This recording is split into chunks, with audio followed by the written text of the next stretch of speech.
ভারত এবার বাংলাদেশকে হিন্দু এবং সংখ্যালঘু অত্যাচারের ব্যাপারে চাপ দিতে শুরু করলো। চাপ শুধু ভারত নয়, ভারতের সঙ্গে আমেরিকাও এবার যোগ দিয়েছে। ভারতের তরুণ ঘোষের তর্ক, ভারতের সাথে নাকি এবার যোগ দিয়েছেন আমেরিকা। তাহলে এবার কি হবে? ডক্টর ইউনূস ও বাংলাদেশের এমন একটি গুরুত্বপূর্ণ তর্ক দিয়েছেন ভারতের তরুণ ঘোষ। বন্ধুরা, আজকের ভিডিওতে বেশি কথা বাড়াবো না, সরাসরি আজকে আমরা চলে যাব ভারতের তরুণ ঘোষের কাছে, আর তার কাছ থেকে শুনবো আজকের ভিডিওর বিস্তারিত। নমস্কার, আমি তরুণ ঘোষ। সমস্ত কূটনৈতিক সম্পর্ক কমপ্লিট হয়ে যাওয়ার পর ভারত এবার বাংলাদেশকে হিন্দু এবং সংখ্যালঘু অত্যাচারের ব্যাপারে চাপ দিতে শুরু করলো। চাপ শুধু ভারত নয়, ভারতের সঙ্গে আমেরিকাও এবার যোগ দিয়েছে। যে আমেরিকা এই সমস্ত কিছু করলো, সেই আমেরিকাও কিন্তু এবার হিন্দুদের প্রসঙ্গে কিন্তু একটু বাংলাদেশের ওপরে বেশ চাপ বাড়ালো। শুধু আর জয়শঙ্করজি বিদেশমন্ত্রী, তিনি কালকে পার্লামেন্টে হিন্দুদের নিয়ে তো বলেছে, বলার পাশাপাশি তিনি আওয়ামী লীগের নাম না উচ্চারণ করে যে বার্তা বাংলাদেশ সরকারকে দিয়েছেন, তাতে কিন্তু বাংলাদেশ সরকারের ঘুম উড়ে যাবে। আওয়ামী লীগের নাম তিনি করেননি, তিনি শুধু বলেছেন যে সমস্ত স্বীকৃত রাজনৈতিক দল, তাদের কর্মকাণ্ড নিষিদ্ধ করা এবং তাদের উপর অত্যাচার করে তাদেরকে জেলে ভরা কোনো সভ্য দেশের কাজ নয়। এই পুরো ব্যাপারটা আমি ভিডিওতে একদম বিস্তারিত দেখাবো, মানে সমস্ত কাটিং সমেত। আপনারা শেষ অবধি ভিডিওটা দেখুন, এটা আমার অনুরোধ। তো গতকালকে আপনার ইউএস একটা বিবৃতি দিয়েছে। সেই বিবৃতির পরে আমাদের বিভিন্ন টেলিভিশন এবং চ্যানেলগুলো সমস্ত সেটা প্রচার করতে শুরু করে দিয়েছে। যেমন নিউজ 18 বাংলা লিখেছে, প্রচার করছে বাংলাদেশকে কড়া বার্তা আমেরিকার। ইন্ডিয়া টুডে লিখছে breaking news, US concern over attack on Hindus in Bangladesh. এবার ইউএস কি বলেছে আগে সেটা পড়ে শোনাই। সেটা লিখেছে স্টেটসম্যান, দ্য স্টেটসম্যান। মার্কিন যুক্তরাষ্ট্রের পররাষ্ট্র দপ্তরের মুখপাত্র বাংলাদেশের সংখ্যালঘুদের ওপর, বিশেষ করে হিন্দুদের ওপর কথিত নৃশংসতাকে খুবই উদ্বেগজনক বলে বর্ণনা করেছেন এবং প্রত্যেকের নিজের ধর্মীয় বিশ্বাস অনুসরণ ও জীবনযাপন করার স্বাধীনতা নিশ্চিত করার প্রয়োজনীয়তার উপর জোর দিয়েছেন। মার্কিন পররাষ্ট্র দপ্তরের হিন্দি ও উর্দু মুখপাত্র এবং লন্ডন ইন্টারন্যাশনাল মিডিয়া হাবের ডেপুটি ডিরেক্টর মার্গারেট ম্যাকলিওড বৃহস্পতিবার মধ্যপ্রদেশের ইন্দোরে গণমাধ্যম কর্মীদের বলেছেন যে যুক্তরাষ্ট্র বাংলাদেশের পরিস্থিতি সম্পর্কে আসা সমস্ত তথ্য ঘনিষ্ঠভাবে পর্যবেক্ষণ করছে। আমরা বাংলাদেশের অন্তর্বর্তী সরকারের সহ আমাদের সকল অংশীদারের সাথে আলোচনা আমাদের উদ্বেগ প্রকাশ করেছি, ম্যাকলিওড বলেছেন। তার মানে তিনি বলছেন যে আমরা সমস্ত রাজনৈতিক দল এবং যারা আমাদের সঙ্গে আছে তাদের সঙ্গে ঘনিষ্ঠভাবে এই ব্যাপারে যোগাযোগ রাখছি। তাহলে এইটা এখন কোন দিকে যাচ্ছে তার মানে বুঝতে পারছেন। বিক্রম মিস্ত্রি ঢাকায় যখন গেছিলেন, সেই সময় ঢাকা তাকে একটা প্রস্তাব দিয়েছিল, একটা অনুরোধ করেছিল যে শেখ হাসিনা ভারতে বসে যে সমস্ত রাজনৈতিক বক্তৃতা দিচ্ছেন সেগুলো যেন তিনি বন্ধ করেন, এটা ভারত যেন হাসিনাকে জানিয়ে দেন। তা এই বক্তব্য বিক্রম মিশ্রি তখন একই কথা বলেছেন যে আমাদের এখানে সবাই স্বাধীনভাবে কথাবার্তা বলতে পারে, আমি আপনাদের বক্তব্য পৌঁছে দেবো এটুকু আমি বলতে পারি, কিন্তু তিনি কি করবেন না করবেন সেটা আমাদের দেখার বিষয় নয়, কারণ এখানে ভারত হচ্ছে স্বাধীন মতামত প্রকাশের একটা দেশ, সেখানে কোনো এরকম বিরোধ করা যায় না বা কোনো আপত্তি তোলা যায় না। এইটা কিন্তু ভারতকে আরো খেপিয়ে দিয়েছে। একই তো খেপেছিল চিন্ময় স্বামী, প্রভু চিন্ময় স্বামীর ব্যাপারে তো খেপে আছে, কারণ গতকালকে চিন্ময় স্বামীর জামিনের ব্যাপারটা এগিয়ে নিয়ে আসার জন্য একজন ঢাকা থেকে একজন উকিল গিয়েছিলেন। উকিল গিয়ে তিনি যখন তার ওকালতনামা পেশ করতে পারেননি বলে তাকে এটা মঞ্জুর করা হয়নি।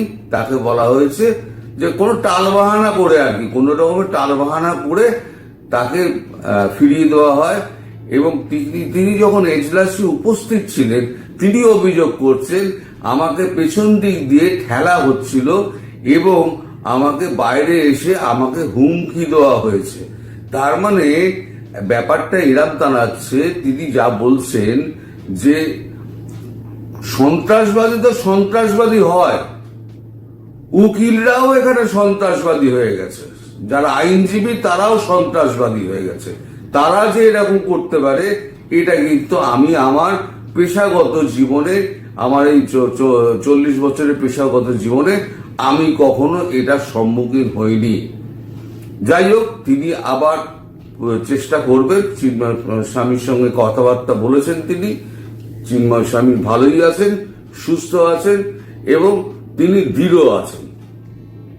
বাংলাদেশে হিন্দুদের ব্যাপারে যে এখন অত্যাচারটা যে চরম সীমায় পৌঁছেছে সেটা নিয়ে তো একটা কঠিন বার্তা একটা বিক্রম মিস্ত্রি পৌঁছে দিয়েছেন যে যদি এগুলো অবিলম্বে বন্ধ করা না হয় তাহলে পরে কিন্তু ভারত কিন্তু ব্যবস্থা নেবে।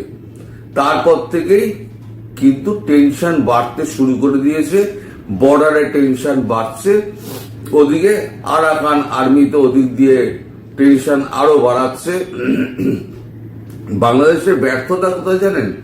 বাংলাদেশের ব্যর্থতা হচ্ছে যে বাংলাদেশ যারা এখন চালাচ্ছে তারা কূটনীতির কিচ্ছু বোঝে না, কূটনীতি তারা কোনোদিন বোঝে না। আর দ্বিতীয় হচ্ছে বাংলাদেশের যে সৈন্যবাহিনী রয়েছে তারা হচ্ছেন ডিফেন্সিভ আর্মি, তারা অফেন্সিভ আর্মি নয়। অফেন্সিভ আর্মি কারা? যারা যুদ্ধ করেছে, যুদ্ধ সম্পর্কে জ্ঞান আছে এবং যুদ্ধের অভিজ্ঞতা আছে, তারা জানে অফেন্স কাকে বলে। যার জন্য আরাকান আর্মি যখন ওখান থেকে গোলাগুলি ছুটছে তখন কিন্তু সাহস করে এখান থেকে কিন্তু তার প্রতিহত করার বা প্রতিবাদ করার মতো কেউ কিন্তু সেনাবাহিনীর মধ্যে সেভাবে নেই, ভয়ে বরং গুটিয়ে রয়েছে। তারা ডিফেন্সিভ মোডে রয়েছে, কি করে ওদেরকে আটকানো যায়, অফেন্সিভ মোডে যাবে না। উল্টো দিকে পাকিস্তান দেখুন, বিক্রি রাষ্ট্র, কিন্তু ওরা কিন্তু 47-এর পর থেকে কিন্তু ভারতের সঙ্গে যুদ্ধ করে আসছে। এখন আফগানিস্তানের সঙ্গে যুদ্ধ করছে, টিটিপির সঙ্গে যুদ্ধ করছে, বালুচিস্তানের সঙ্গে যুদ্ধ করছে। দে আর এক্সপিরিয়েন্স এনাফ ইন ফাইটিং।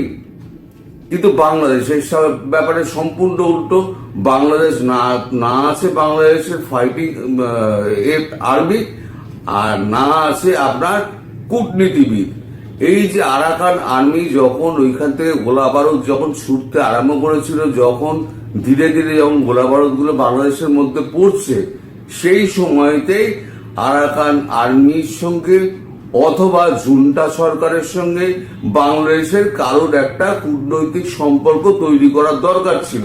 হয় তুমি সরকারের সঙ্গে যাও, নয় তুমি বিরোধীদের সঙ্গে যাও। সেটা যে কোনো দেশ করবে। একটা যুদ্ধরত দেশের সঙ্গে যেহেতু আমি পার্শ্ববর্তী রাষ্ট্র, আমার ওপর এফেক্ট করতে পারে, তাই আমার উচিত হচ্ছে তাদের সঙ্গে কূটনৈতিক সম্পর্ক বজায় রেখে আমার দেশকে স্থিতিশীল রাখা। বাংলাদেশ কিন্তু সেটা করেনি, কারণ বাংলাদেশে যারা এখন বসে আছেন তারা কূটনীতি জানেন না, তারা রাষ্ট্র পরিচালনা সম্পর্কে তাদের কোনো জ্ঞান নেই, ফলে বাংলাদেশের অবস্থা কিন্তু খুব খারাপ। এখন এই যে মার্কিন যুক্তরাষ্ট্র হঠাৎ বলল কেন, এক তো হচ্ছে একটা ট্রান্সফার অফ পাওয়ার, তো একটা সময় চলে আসছে, এখন থেকে বাইডেন প্রশাসন নিজের বুম বাঁচানোর জন্য নানান রকম বিবৃতি কিন্তু দিয়ে দেবে এখন। কারণ বাইডেন প্রশাসন যেটা করেছে সেটা অন্যায় করেছে, সব পৃথিবীর সর্বত্র মুখ পুড়েছে। এখন যদি এই হিন্দুদের ব্যাপারে মানে ওদের এই যে মানে কর্মকাণ্ড, তার জন্য রেজিম চেঞ্জ, তার জন্য যে হিন্দু সম্প্রদায় বিপদে পড়েছে এবং সমস্ত দেশটা একদম অরাজকতায় ভরে গেছে, ধীরে ধীরে সিরিয়া হতে যাচ্ছে, তার দায়টা কার ওপরে পড়বে? তার দায়টা গিয়ে পড়বে আমেরিকার ওপরে। ফলে এখন আমেরিকা এখন উল্টো সুর গাইতে শুরু করে দিয়েছে। আমেরিকা বলছে যে হিন্দুদের ওপর আক্রমণ বন্ধ করো, কারণ ওরা রেজিম চেঞ্জ করেছিল, ওরা তো কখনো বলেনি যে এই পার্টিকে নিষিদ্ধ করে দাও, ওই হিন্দুদের মেরে তাড়িয়ে দাও, ওদের জমি দখল করে নাও, এটা তো আমেরিকা বলেনি। আমেরিকা চেয়েছিল হাসিনা সরে যাক, একটা পুতুল সরকার আসুক, সেটা তার রেজিম চেঞ্জ করে থাকে, সে ঠিক আছে, সেটা মানা গেল।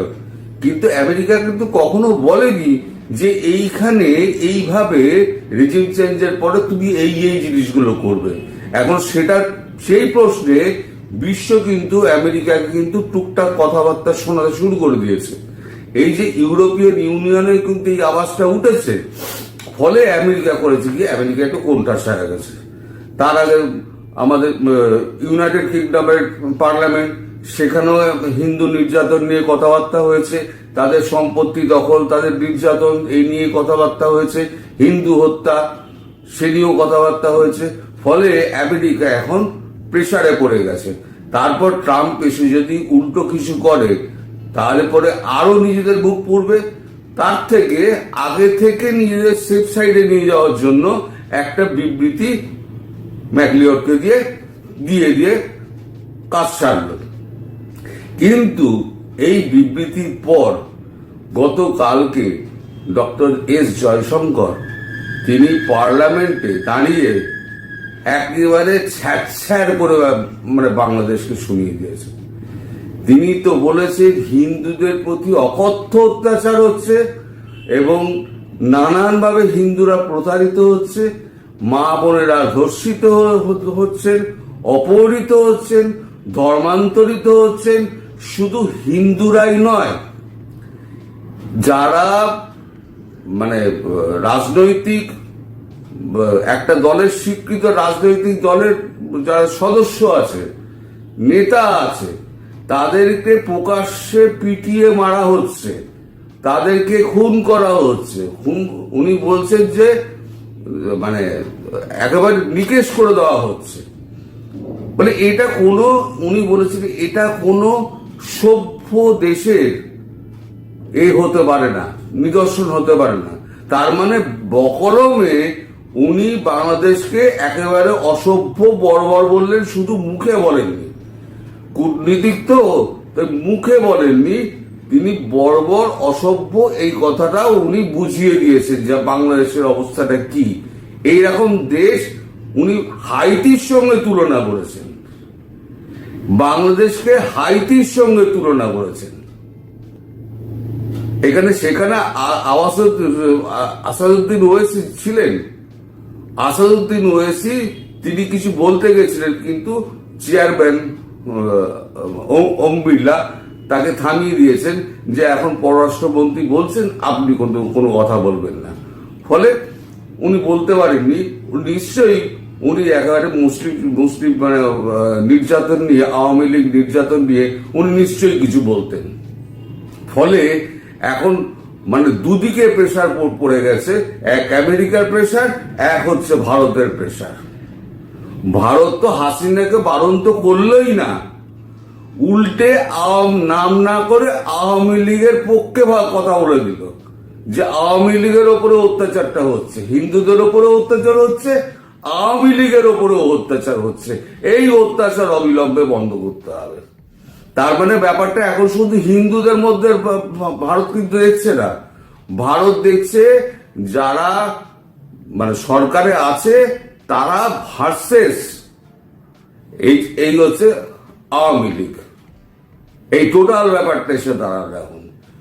এখন কিন্তু শুধু হিন্দুদের ব্যাপার কিন্তু ভারত দেখছে না, ভারত দেখছে যে সরকার ভার্সেস আদার পিপল এবং সাধারণ মানুষ তো নিষ্পেষিত হচ্ছে না। এবার ইউনিট সরকারের ওপরে সব থেকে বড় চাপটা ঠিক হলো কি, একদিকে তো আরাকান আর্মি, সেখানে চাপ বাড়ছে, একদিকে ভারতের বর্ডারগুলো এত পুরোটা ঘিরে রয়েছে ভারত, সেইখানে চাপ বাড়ছে।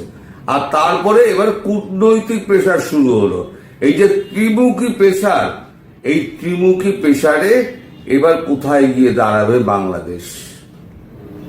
বাংলাদেশের পাশে আমি বলেছিলাম না কোনো রাষ্ট্র থাকবে না, কারণ এই ধরনের রাষ্ট্রের পাশে কেউ থাকে না, যে থাকবে তার বদনাম হবে। ফলে এখন বাংলাদেশ একক। আর পাকিস্তানকে, এই যে পাকিস্তানকে আজকে বললো তো বাংলাদেশ নিয়ে আমেরিকা, কাল পরশুর মধ্যে দেখবেন পাকিস্তান চুপ করে যাবে, পাকিস্তান একটা কথা বলবে না, কারণ পাকিস্তানকে এক ধমক দেবে পাকিস্তানের বাপ, তো পাকিস্তানকে এক ধমক দেবে পাকিস্তানের আসিম মুনির সঙ্গে সঙ্গে চুপ করে বসে যাবেন, তিনি কোনো কথাই বলবেন না, তিনি বলবেন বাংলাদেশে এখন থাক, পরে দেখা যাবে। আর প্রাণ পেলে তখন তো আসিম মুনিরের এই প্রশাসনটাই উল্টে দেবে এফএটিএফ এর লিস্টের থেকে। আর বাংলাদেশ তো পাক্কা বসে আছে এফএটিএফ এর লিস্টে যাওয়ার জন্য। খবরটা এখানে শেষ করছি, সবাই ভালো থাকবেন, সুস্থ থাকবেন এবং সাবধানে থাকবেন।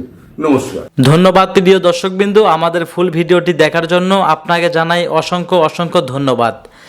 তো বন্ধুরা, এতক্ষণ আপনারা দেখলেন ভারতের তরুণ ঘোষের বক্তব্য। এই ভারতের তরুণ ঘোষ কিন্তু যে বক্তব্যটি দিয়েছে, বর্তমান নাকি ভারতের সাথে মানে নরেন্দ্র মোদীর সাথে নাকি যোগ দিয়েছে ডোনাল্ড ট্রাম্প ও আমেরিকা। ভারত ও আমেরিকা মিলে নাকি বাংলাদেশ দখল করবে, এমন একটি তথ্য দিয়েছেন ভারতের তরুণ ঘোষ। এই বিষয় নিয়ে আপনাদের কি মন্তব্য অবশ্যই কমেন্ট বক্সে কমেন্ট করতে ভুলবেন না। আর হ্যাঁ, এমন নিত্য নতুন আপডেট খবর সবার আগে পেতে এখনই আমাদের এই পিচ্চি সাকিব ইউটিউব চ্যানেলটি সাবস্ক্রাইব করুন। ধন্যবাদ।